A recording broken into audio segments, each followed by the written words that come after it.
ഉണ്ടാക്കാൻ പോകുന്നത് കോവയ്ക്ക അച്ചാറാണ്. ഇനി നമുക്ക് കോവയ്ക്ക ഇതുപോലെ അരിഞ്ഞെടുക്കണം. വലിയ കോവയ്ക്കൊക്കെ നമ്മൾ 6ആയിട്ട് കീറി വെച്ചു, അല്ലാതെ ചെറുതെല്ലാം 4ആയിട്ട് കീറി വെച്ചിട്ടുണ്ട്. ആ രീതിക്ക് എല്ലാം അരിഞ്ഞു വെച്ചു കഴിഞ്ഞു. നമ്മളിപ്പോൾ വെള്ളം തിളപ്പിക്കാൻ വെച്ചിട്ടുണ്ടായിരുന്നു. അതിൽ ഒരു 1/2 ടീസ്പൂൺ ഉപ്പും കൂടി ചേർത്ത് കൊടുത്തിട്ടാണ് നമ്മൾ വെച്ചത്. ഇനി നമുക്ക് നമ്മുടെ കോവയ്ക്ക ഇതിലേക്ക് തട്ടി കൊടുക്കാം.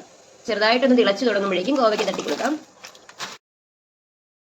വെള്ളം നമ്മുടെ കോവയ്ക്കയും കഴിഞ്ഞുണ്ട്, ഒരുപാട് വെള്ളമുണ്ട്.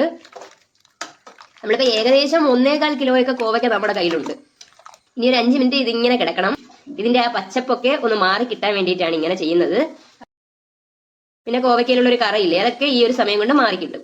5 മിനിറ്റ് ആയി. നമുക്ക് തീ ഓഫ് ചെയ്ത് കൊടുക്കാം. എന്നിട്ട് ഇതിങ്ങനെ വെള്ളം കളഞ്ഞ് മാറ്റിയെടുക്കണം. നമ്മളപ്പോൾ അതിനെ ഒരു പാത്രത്തിലേക്ക് തട്ടി മാറ്റി വെച്ചു. നിങ്ങൾ കുപ്പി ഗ്ലാസ്സിലോ അല്ലെങ്കിൽ അങ്ങനെ ഗ്ലാസ് പാത്രത്തിലേക്കോ അല്ലെങ്കിൽ മൺകലത്തിലേക്കോ ഒക്കെ മാറ്റി വെക്കാം.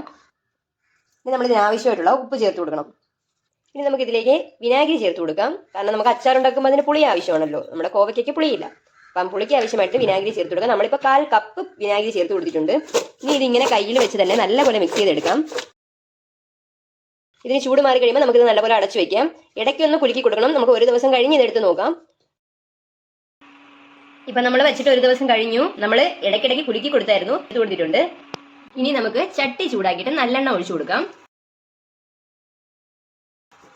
എണ്ണ ചൂടാകുമ്പോഴേക്കും നമുക്ക് അതിലേക്ക് കടുക് തട്ടി കൊടുക്കാം. കടുക് പൊട്ടുമ്പോഴേക്കും നമ്മൾ അതിലേക്ക് കറിവേപ്പിലയും വറ്റൽമുളകും കൂടി ചേർത്ത് കൊടുക്കണം. തീ നമ്മൾ ഈ ഒരു സമയം ഓഫ് ചെയ്ത് കൊടുക്കണം, അല്ലെങ്കിൽ നമ്മൾ ഇനിയിപ്പോൾ മുളക് പൊടി ഇടുമ്പോഴും മുളക് പൊടിയെല്ലാം കരിഞ്ഞു പോകും. നമുക്ക് ഈ ഒരു സമയം ഇതിലേക്ക് മുളക് പൊടി ചേർത്ത് കൊടുക്കാം. നമ്മളിപ്പോൾ 5 ടേബിൾ സ്പൂൺ കാശ്മീരി മുളക് പൊടിയാണ് ചേർത്ത് കൊടുത്തത്.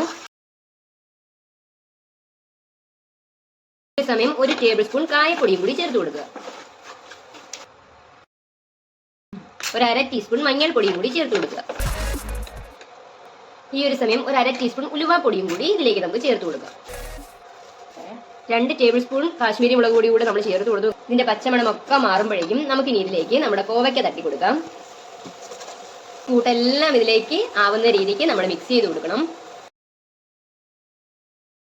പൊടിയൊക്കെ ചേർത്തതിന് ശേഷം കോവയ്ക്ക തട്ടുന്നതിന് കുറച്ച് മുമ്പായിട്ട് നമ്മൾ തീ കത്തിച്ച് കൊടുത്തു കേട്ടോ. നിങ്ങൾ ഈ സമയം ഒരു കോവയ്ക്ക കഷ്ണം എടുത്ത് കടിച്ചു നോക്കുമ്പോൾ നിങ്ങൾക്ക് ഉപ്പോ പുളിയൊക്കെ കുറവുണ്ടോ എന്ന് മനസ്സിലാവും.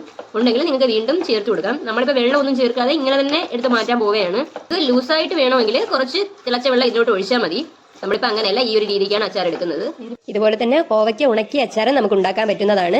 അത് ഉടനെ തന്നെ അടുത്ത വീഡിയോ ആയിട്ട് ഇടുന്നതാണ്. നമുക്കിനി തീ ഓഫ് ചെയ്ത് കൊടുക്കാം. നമ്മുടെ കോവയ്ക്ക എല്ലാം കറക്റ്റ് പരുവമായിട്ടുണ്ട്. അങ്ങനെ നമ്മുടെ കോവയ്ക്ക അച്ചാർ റെഡി.